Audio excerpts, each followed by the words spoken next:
Hello viewers, कैसे हैं आप सब। आई होप आप सभी अपने घर में बहुत ही प्रिकॉशंस के साथ रह रहे होंगे। So I am here your teacher Namita Banerjee with my new video, and the video belongs to one new subject। हम बात करेंगे इसके बारे में, पर उससे पहले all my existing viewers and my new viewers, welcome to my YouTube channel MB Classes Your Learning Hub। अगर आपको मेरा ये वीडियो essential लगे तो please don't forget to like, comment, share, and yes, if you are new to my channel, please don't go without subscribing my channel। और हाँ, वो जो बेल बटन है ना, उसको जरूर क्लिक करना ताकि मेरे आने वाली वीडियोस के नोटिफिकेशन आप तक पहुंचे। So to wait without wasting any more time, let's get started। तो जैसा कि मैंने आप लोगों को कहा कि आज हम एक नए सब्जेक्ट पे बात करेंगे and the name of subject is our environment which comes under social sciences and it belongs to class 7। तो आज हम जिस टॉपिक पे बात करेंगे, जिस चैप्टर पे बात करेंगे, that is the first chapter and the name of that chapter is environment। तो जैसे कि नाम से ही आप लोगों को पता चल रहा है कि एनवायरनमेंट यानी एनवायरनमेंट के ऊपर कुछ टॉपिक्स पे हम बात करेंगे, एनवायरनमेंट के रिगार्डिंग कुछ टॉपिक्स पे बात करेंगे। So why to waste more time, let's get started. Well, सबसे पहले तो हम कुछ कीवर्ड्स पे ध्यान देंगे कि इस पूरे चैप्टर में हम कवर क्या क्या करने वाले हैं। तो फर्स्टली हम कवर करेंगे एनवायरनमेंट, इसके बारे में हम थोड़ा जानेंगे। Then component of environment, components of environment किसे कहते हैं, क्या होता है, कैसे क्लासिफाइड होता है, इसके बारे में समझेंगे। इसके बाद डोमेन्स ऑफ एनवायरनमेंट, बहुत सारे लोग कंपोनेंट और एनवायरनमेंट और डोमेन्स ऑफ एनवायरनमेंट पे कंफ्यूज हो जाते हैं, तो हम इन दोनों चीज़ों को बहुत ही क्लैरिफाइड तरीके से समझेंगे। इसके अलावा व्हाट इज इकोसिस्टम, इसके बारे में समझेंगे। बार्टर सिस्टम क्या है, इसके बारे में भी समझेंगे। एंड एट लास्ट हम कुछ प्रैक्टिस क्वेश्चंस भी देखेंगे। So, the first topic, environment। Here is a question, what is environment? आपके अकॉर्डिंग environment क्या है, मुझे कमेंट सेक्शन में जरूर बताएं। आइए साइंटिफिकली या ज्योग्राफिकली हम समझते हैं कि environment किसे कहते हैं। So, environment is our basic life support। It provides the air we breathe, the water we drink, the food we eat, and the land where we live।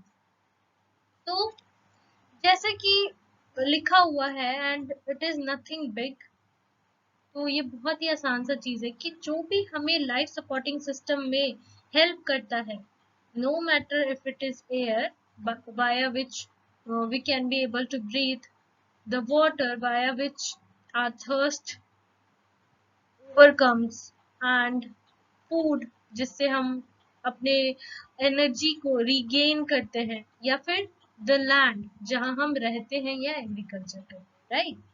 So let's see what else comes. दूसरा, environment is really very important to us. Yes, it's true, environment सही में हमारे लिए बहुत जरूरी है because we are nothing without the environment. Actually, we overall depend on our environment directly or indirectly। So, yes, it is very true कि directly और indirectly हम अपने environment पे ही पूरी तरह से dependent है। अगर environment नहीं है तो हम भी नहीं रह सकते। Therefore, whatever we see in our surrounding is environment। So, जो भी हम अपने आसपास के सराउंडिंग में देखते हैं वो सभी environment का पार्ट है। आई होप आपको क्लैरिफाई हो चुका है अभी तक कि एनवायरनमेंट एक्चुअली है क्या, what is the real hand definition of environment. अगर फिर भी आपको कोई डाउट्स लगे तो मुझे प्लीज कमेंट सेक्शन में जरूर पूछें। Now the next, components of environment. जो सेकंड टॉपिक है आपका वो कंपोनेंट ऑफ एनवायरनमेंट पे है। अब तक हमने समझा कि जो भी हमारे सराउंडिंग में प्रेजेंट है और जो भी हमारे लाइफ सिस्टम को प्रोवाइड करता है, सपोर्ट करता है, जिसके ऊपर हम डायरेक्टली और इनडायरेक्टली डिपेंड करते हैं, वो तो एनवायरनमेंट हो गया। अब इसके कंपोनेंट्स क्या क्या है, कैसे कैसे एनवायरनमेंट जो है वो क्लासिफाइड है, तो हम इसको विस्तार में समझेंगे, ज्यादा अच्छे से एक्सप्लेन्ड वे में समझेंगे। पर उससे पहले सी द डायग्राम। यहाँ पे इन्वायरमेंट को शॉर्ट में बताया गया है, लेकिन एट द सेम टाइम अगर आप इसको ध्यान से देखें तो ये बहुत ही एलैबोरेटली आपको एग्जाम्पल के साथ दिखा रहा है। So what is environment? Component of environment basically is it is divided into two parts: the natural environment or and sorry the man-made or human-made environment. Okay, so natural में क्या क्या आता है? All the natural things which is already exist in the environment, और we can say जो भी भगवान की दी हुई नेचुरल चीजें हैं हमारे एनवायरमेंट में, they all comes under the natural environment, right?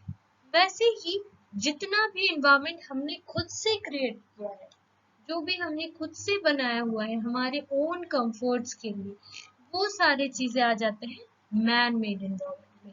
So basically the creation of God is called natural environment and the creation of human is called human made और मैन मेड एनवायरमेंट, राइट? तो अब human में यहाँ बहुत सारा तरह से आपको क्लासिफाइड दिखाया जा रहा है। इंडिविजुअल भी ह्यूमंस हैं, फैमिली भी ह्यूमन है, ग्रुप भी ह्यूमन है, अलग अलग रिलीजन के फॉलोअर्स भी ह्यूमंस ही हैं, अलग अलग कंट्रीज में रहने वाले लोग भी ह्यूमन है। बेसिकली द वर्ल्ड जहाँ जिस भी तरीके के, जिस भी कंडीशन के ह्यूमन पाए जाते हैं, वो सारे ह्यूमंस ही कंसीडर्ड होते हैं, राइट? तो आइए इसको थोड़ा और अच्छे से। There are majorly two components of environment, as I said, natural and human environment. Natural environment क्या होता है? Land, water, air, plants and animal comprises natural environment. As I told you, जो भी भगवान का दिया हुआ है सब natural environment है। जैसे land, water, air, plants, animals, सारे चीज all together form the natural environment. अब ये नेचुरल एनवायरनमेंट भी फर्दर दो एलिमेंट्स में क्लासिफाइड होता है। First is biotic, second is abiotic.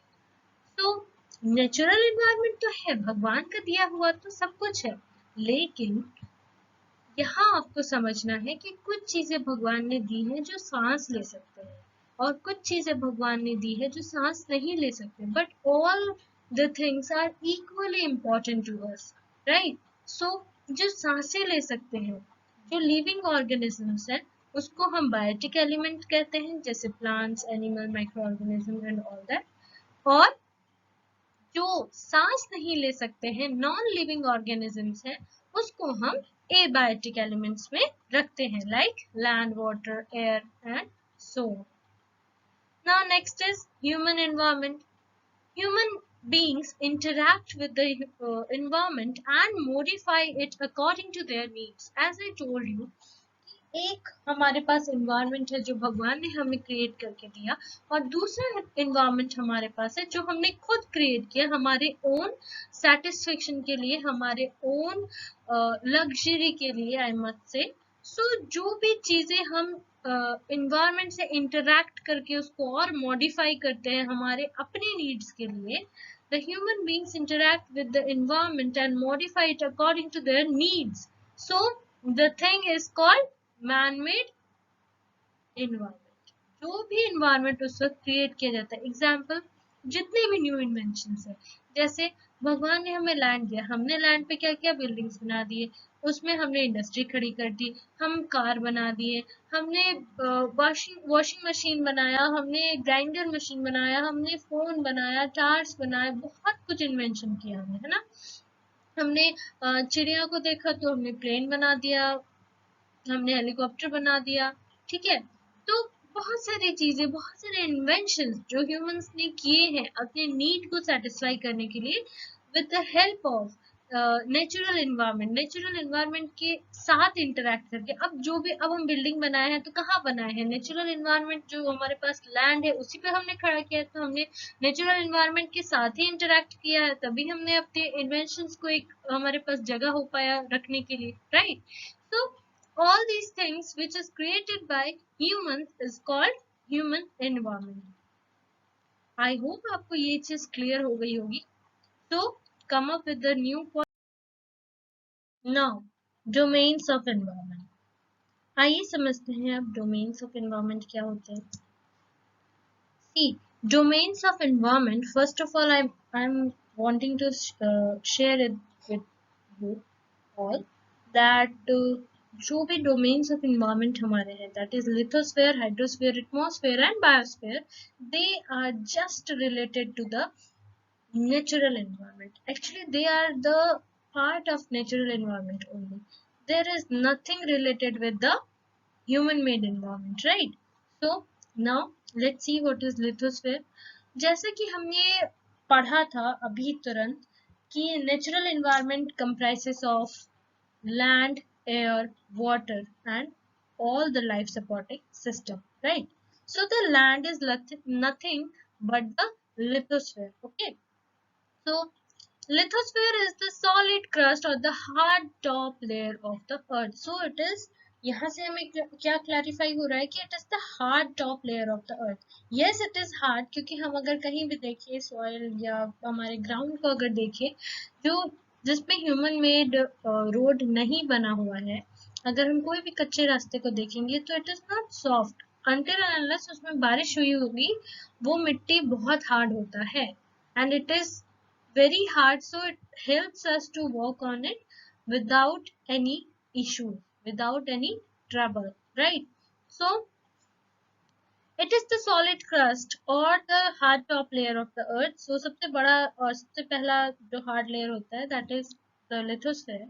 It is made up of rocks and minerals. Yes, ये rocks और minerals से बना हुआ होता है। अब rocks और minerals क्या हैं, इसके बारे में हम आगे के chapters में ज़्यादा अच्छे से समझेंगे। Okay, so it is covered by the thin layer of soil. और ये जो lithosphere है, लिथोस्फेयर एक थिन लेयर ऑफ सॉइल से कवर किया हुआ रहता है and that soil is called earth's crust. Okay, now it is irregular surface, it is an irregular surface with various landforms such as mountain, plateau, plains etc.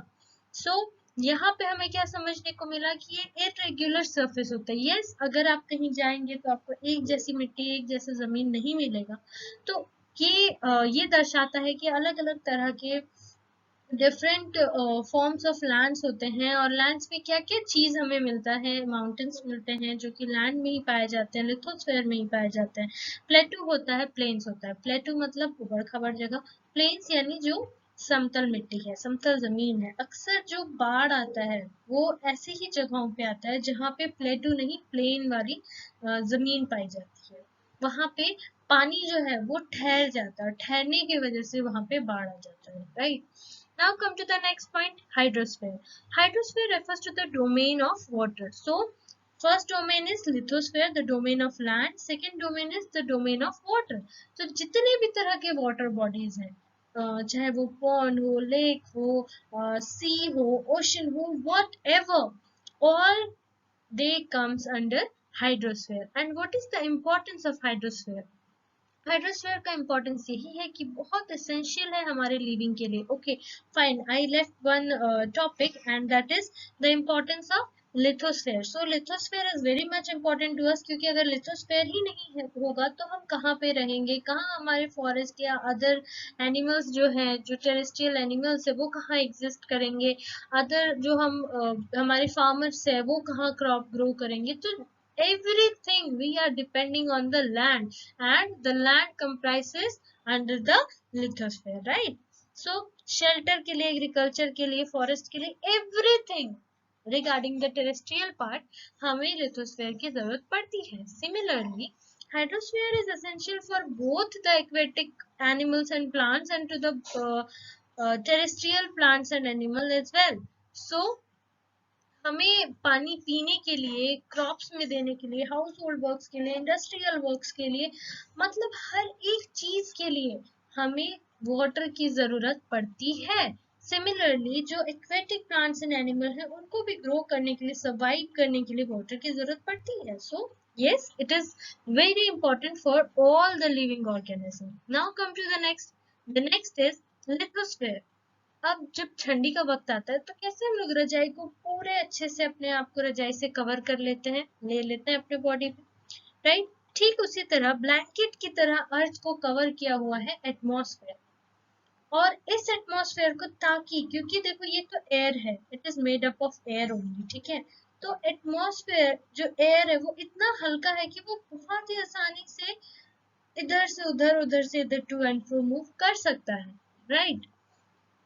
तो अगर मान लीजिए यहाँ पे एयर है, अभी किसी भी हालत से ये एयर मूव करके कहीं और चला गया तो ये पूरा एरिया जहाँ हम अभी बैठे हुए हैं वैक्यूम हो जाएगा।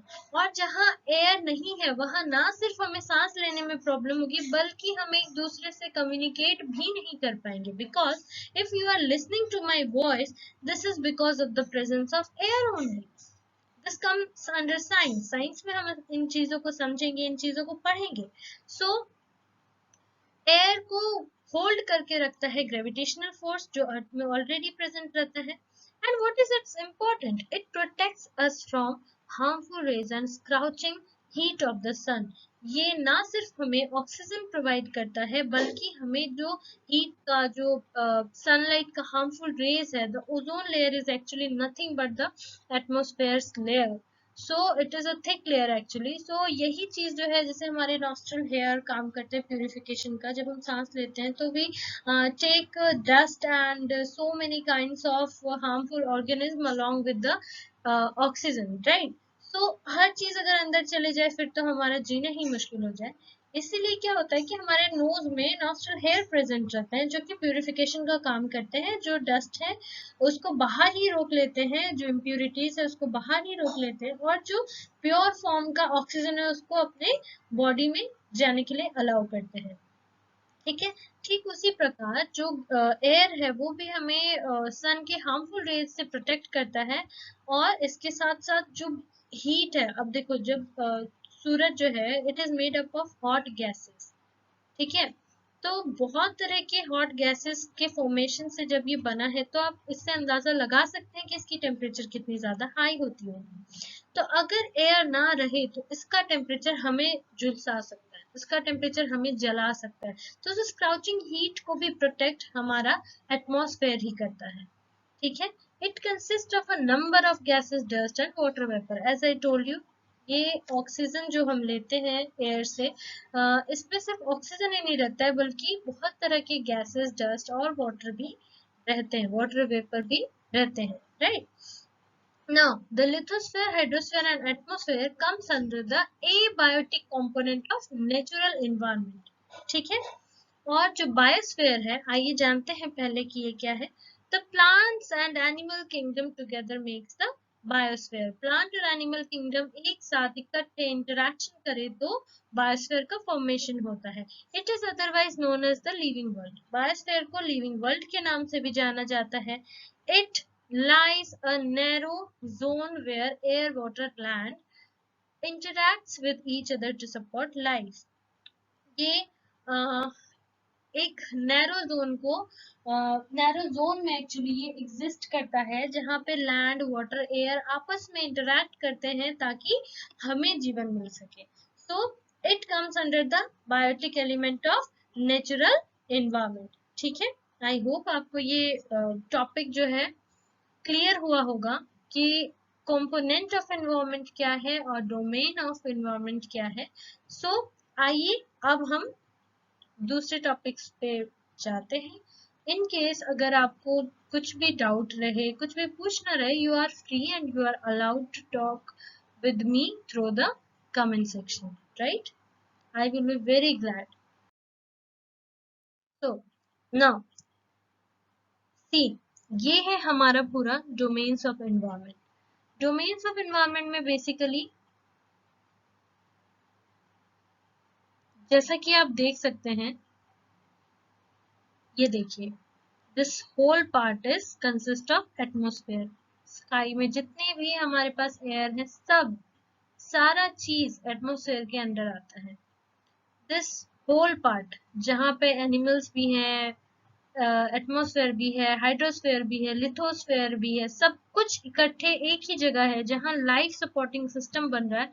This is the narrow zone and called biosphere. Lithosphere is all the land, water, mountain, plains, plateaus, etc.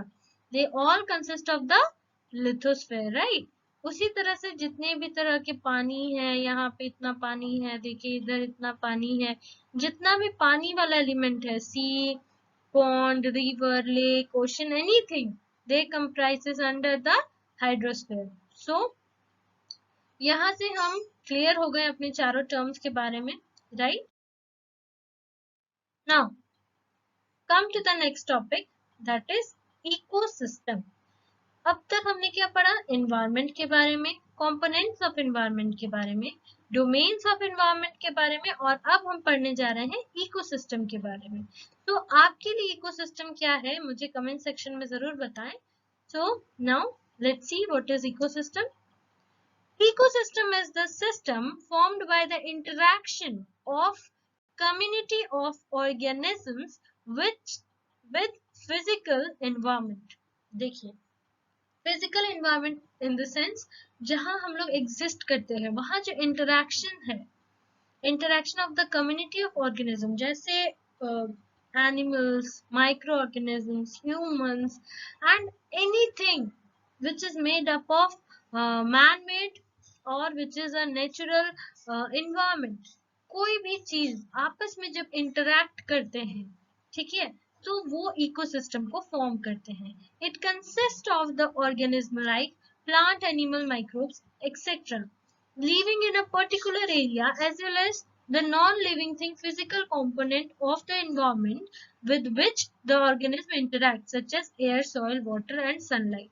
अब देखिए, अगर आप अपने डे टू डे रूटीन को ऑब्जर्व करो तो आपको पता चलेगा आपको इन हर चीजों की जरूरत पड़ती है। आपको रहने के लिए लैंड चाहिए, आपको सांस लेने के लिए एयर चाहिए, आपको पीने के लिए पानी चाहिए, और काम करने के लिए भी पानी चाहिए, बहुत सारा जो भी वाटर रिक्वायर्ड हमारे जितने भी काम होते हैं डे टू डे लाइफ में। इसके अलावा सनलाइट भी चाहिए, हमें हर चीज चाहिए, यानी जितने भी बायोटिक, एबायोटिक elements हैं, all together interact with each other, interdepend on each other, and then forms the ecosystem, right? So see how ecosystem are depending on each other.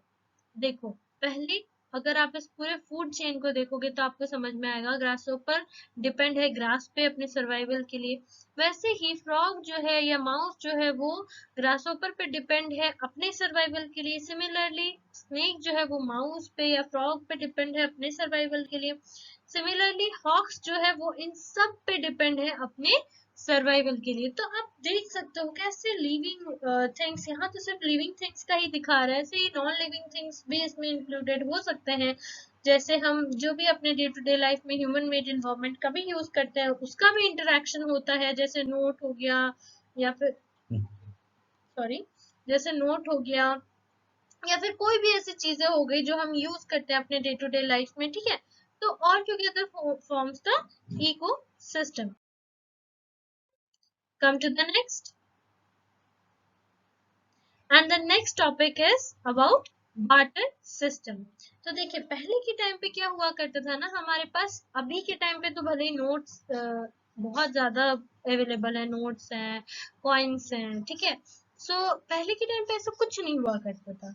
तो जो राजा महाराजा होते थे वो लोग तो चलो ठीक है, जो भी ज्वेलरी होती थी या सोने के चांदी के मुद्रा होते थे, which is again in a form of coin, but वो लोग नहीं जानते थे कि इसको कॉइन कहते हैं, ठीक है। उसी कॉइन को पहले मुद्रा के नाम से जाना जाता था।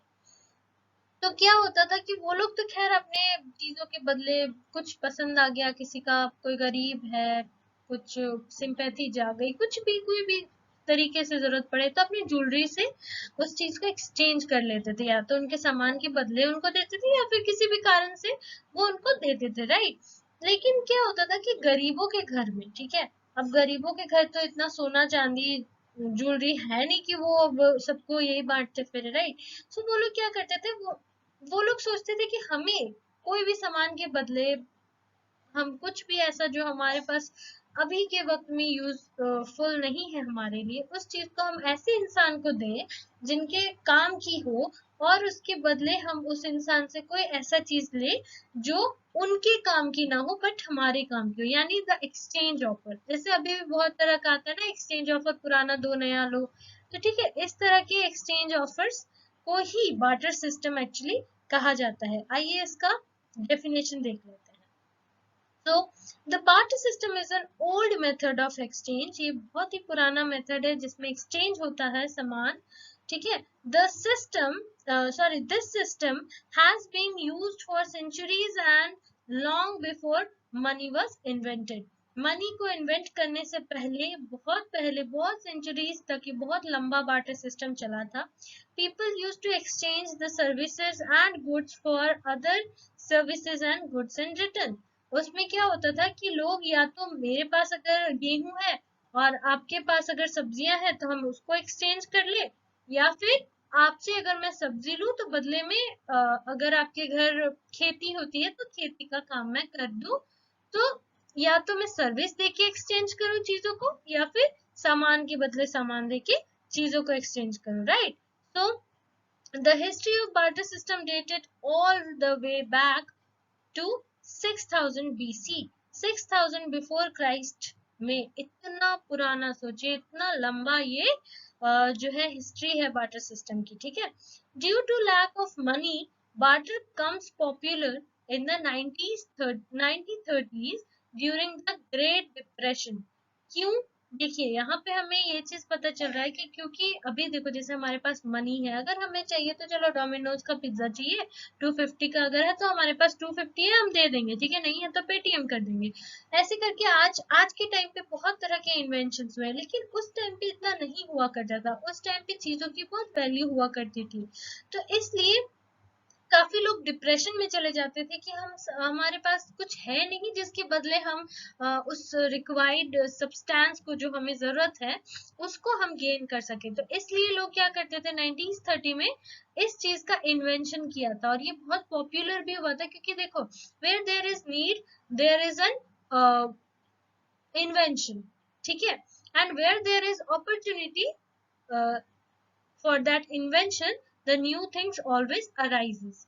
That means जहाँ पे जरूरत होती है वहां पे नए नए तौर तरीके का फॉर्मेशन होता है, और जहाँ पे नए नए तौर तरीके का फॉर्मेशन होना होता है वहां बहुत अपॉर्चुनिटी मिलती है उस चीज को बनाने के लिए, ठीक है। तो यहाँ पे क्या हुआ कि क्योंकि क्राइसिस था पैसे का, तो लोगों ने बार्टर सिस्टम को इन्वेंट किया। बार्टर सिस्टम इतना पॉपुलर हुआ कि लोगों को अपॉर्चुनिटी मिली कि चलो ठीक है, मेरे पास पेंसिल है, पेंसिल का मुझे काम नहीं है, आप मेरी पेंसिल ले लो, बदले में आप अपनी रबड़ मुझे दे दो, है ना। इस तरह के लोग एक्सचेंज करना शुरू कर दिए। मेरे पास घड़ी, मतलब हाँ, मेरे पास अगर मान लो घड़ी है, आपके पास बैटरी है, मुझे घड़ी नहीं चाहिए, मुझे बैटरी चाहिए, मैंने बैटरी ले लिया आपसे, आपको घड़ी दे दी।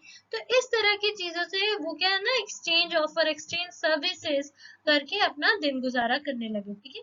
It was done through the groups और between people who acted similar to bank के जैसा ही होता था कि अगर देखो हमने बैंक से लोन लिया है, बदले में हमें लोन को वापस करना है, ठीक है, कुछ इंटरेस्ट के साथ। अगर हम इंटरेस्ट नहीं दे पाए, हम उस लोन को नहीं चुका पाए, तो हमें बदले में कोई चीज वहां, एज आई सेड, वो गिरवी रखनी पड़ती है, ठीक है। तो अगर हम उस चीज को वापस नहीं कर सके तो बदले में हमारी जो प्रॉपर्टी है उसको बैंक सीज कर लेता है। उसी तरह बार्टर सिस्टम में भी होता था, अगर हम कोई चीज लेते हैं बदले में हमें कोई चीज उन्हें देनी पड़ती थी, अगर हम नहीं दे सकते तो हमें कोई सर्विस के थ्रू उनको वो चीज वापस करनी ही पड़ती थी, ठीक है। If any item were sold, the owner would receive credit and the buyer accounts would be debited. तो देखो जैसे हम क्या करते हैं कि अगर कोई सामान हम लेते हैं तो पैसे निकाल के पैसे दुकानदार को देते हैं, तो क्या होता है, दुकानदार का मनी इनहेंस होता है, मनी क्रेडिट होता है, ठीक है। बदले में हमें सामान मिलता है पर हमारे बैंक से मनी डिडक्ट हो जाता है, मनी डेबिट हो जाता है, ठीक है। सो आई होप आपको ये टॉपिक समझ में आ रहे होंगे। आइए अब इसके कुछ एडवांटेजेस के बारे में जानते हैं। First, on the positive side, there is a great advantage of bartering. As mentioned earlier, you did not need money for barter. इसके एडवांटेजेस ये थे कि उस टाइम वैसे मनी की इन्वेंशन तो नहीं हुई थी, पर मनी की जरूरत भी नहीं पड़ती थी। लोगों को क्या है कि अगर टीम ए के पास गेहूं है, टीम बी के पास चावल है, ठीक है, टीम ए को राइस चाहिए, टीम बी को व्हीट फ्लोर चाहिए, तो वो लोग आपस में एक्सचेंज कर लिए, बस बात खत्म हो गई। ठीक है, क्या होता था, आइए देखते हैं। दूसरा advantage is, another advantage is that it is flexible in bartering.